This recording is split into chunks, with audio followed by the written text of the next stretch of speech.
দেশের কৃষকদের চাষবাসের কাজে আর্থিকভাবে সহায়তা করার লক্ষ্যেই কেন্দ্র সরকার চালু করেছিল প্রধানমন্ত্রী কিষাণ সম্মান নিধি যোজনা। 2019 সালে মাননীয় প্রধানমন্ত্রী নরেন্দ্র মোদীর উদ্যোগে এই প্রকল্পের পথ চলা শুরু হয়। মূলত দেশের ক্ষুদ্র ও প্রান্তিক কৃষক পরিবারগুলোর পাশে দাঁড়িয়ে চাষের সময় যে আর্থিক চাপ তৈরি হয় তা কিছুটা হলেও লাঘব করাই এই যোজনার প্রধান উদ্দেশ্য।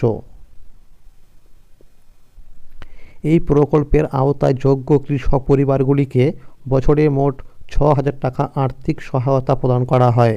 তবে এই অর্থ একসাথে দেওয়া হয় না। বছরে 3টি সমান কিস্তিতে প্রতি কিস্তিতে 2,000 টাকা করে সরাসরি কৃষকদের ব্যাংক অ্যাকাউন্টে পাঠানো হয়। সম্পূর্ণ অর্থ ডাইরেক্ট বেনিফিট ট্রান্সফার বা ডিবিটি পদ্ধতির মাধ্যমে দেওয়া হয়ে থাকে, যার ফলে কোনো সমস্যা হয় না। পিএম কিষাণ প্রকল্পে কিস্তি দেওয়ার সময়সূচিও নির্দিষ্ট রয়েছে। সাধারণত প্রথম কিস্তি টাকা দেওয়া হয় এপ্রিল থেকে জুলাই মাসের মধ্যে, দ্বিতীয় কিস্তি আসে আগস্ট থেকে নভেম্বর মাসের মধ্যে, আর তৃতীয় ও শেষ কিস্তির সময় হলো ডিসেম্বর থেকে পরবর্তী বছরের মার্চ মাসের মধ্যে। 2025 সালে কৃষকদের অ্যাকাউন্টে 20 নম্বর কিস্তির টাকা জমা হয়েছে। এরপর 21 নম্বর কিস্তি ব্যাংকে পৌঁছায় 19 নভেম্বর। অর্থাৎ চলতি অর্থবর্ষে ইতিমধ্যেই 2টি কিস্তির টাকা কৃষকরা পেয়ে গেছেন। এখন স্বাভাবিকভাবেই লক্ষ লক্ষ কৃষকের মনে একটাই প্রশ্ন, পিএম কিষাণের 22 নম্বর কিস্তির 2,000 টাকা ব্যাংকে কবে ছাড়বে? সরকার এখনও পর্যন্ত 22 নম্বর কিস্তির নির্দিষ্ট কোনো তারিখ অফিসিয়ালিভাবে ঘোষণা করেননি। তবে একাধিক বড় মিডিয়া রিপোর্ট অনুযায়ী ফেব্রুয়ারি মাসেই এই কিস্তির টাকা আসার প্রবল সম্ভাবনা রয়েছে। কারণ আগের বছরগুলোর দিকে তাকালে দেখা যায় 13তম কিস্তি দেওয়া হয়েছিল 27শে ফেব্রুয়ারি, 16তম কিস্তি 28শে ফেব্রুয়ারি এবং 19তম কিস্তি দেওয়া হয়েছিল 24শে ফেব্রুয়ারি।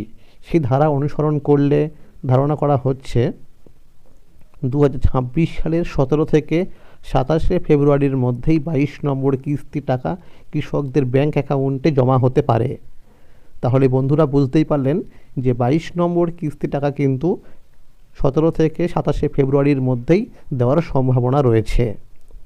তো আপনারা কিন্তু অবশ্যই ব্যাংক অ্যাকাউন্টের সঙ্গে কেওয়াইসি আপডেট আছে কি না সেটা একবার ব্যাংকে গিয়ে চেক করে দেখে নেবেন, কারণ কেওয়াইসি আপডেট না থাকলে কিন্তু টাকা আপনি পাবেন না।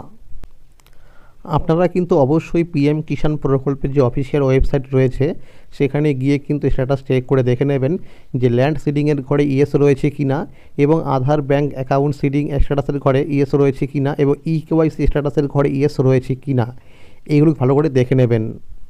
এছাড়াও কিন্তু দেখবেন এফটিও প্রসেসের ঘরে ইয়েস লেখা রয়েছে কি না। যদি এখানে ইয়েস লেখা থাকে তাহলে কিন্তু আপনি টাকা পেয়ে যাবেন, টাকা পেতে কোনো সমস্যা হবে না। আর যদি এখানে নো থাকে কয়েকদিন অপেক্ষা করবেন, দেখবেন এখানে কিন্তু ইয়েস লেখা চলে আসবে। আর যদি না আসে তাহলে আপনি কিন্তু কৃষি অফিসে গিয়ে যোগাযোগ করে নেবেন। মনে রাখবেন, যারা 21 নম্বর কিস্তির টাকা পাননি তারা এই 22 নম্বর কিস্তির টাকার সাথে কিন্তু 21 নম্বরে কিস্তির টাকা পেয়ে যাবেন, এরকমটা কিন্তু আমরা সূত্র মারফত খবর পেয়েছি। তাহলে বন্ধুরা আজকের এই ছিল আপডেট। পিএম কিষাণ প্রকল্প সহ সরকারি বিভিন্ন প্রকল্পের আপডেট সবার আগে পেতে হলে চ্যানেলটিকে অবশ্যই মনে করে সাবস্ক্রাইব করে রাখুন এবং সকলের কাছে শেয়ার করে দিন। আর যদি ভিডিওটি ভালো লাগে থাকে অবশ্যই একটি লাইক করে দেবেন। ধন্যবাদ।